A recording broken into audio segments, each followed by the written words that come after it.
各位朋友，大家好。今天呢，想带大家去一下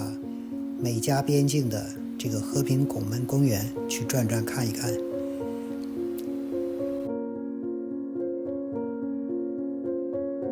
这座公园位于美国华盛顿州的布莱恩和加拿大毕斯省的素里之间，是两国的和平与友谊的象征。和平拱门建于1921年，由美国律师还有和平的这个倡导者山姆·希尔所发起的。他这个拱门是用来纪念1814年根特条约的签署。这份条约呢，也就是结束了美英战争，开启了美加两国超过200多年的和平边界。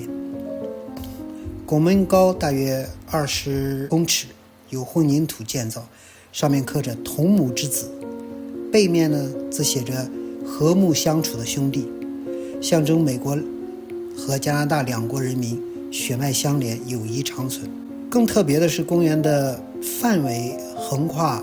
边界，游客可以自由漫步于花园之中，同时站在美国与加拿大两国的这个土地上，不需要通关就能感受到那份无国界的那种和平气氛。每年夏天，两国都会在这里举办和平庆典与音乐活动，庆祝这段超过1个世纪的睦邻友谊。如今呢，和平拱门公园呢，早已不只是一座纪念碑，更是象征美加两国长久和平与相互信任的一个地标。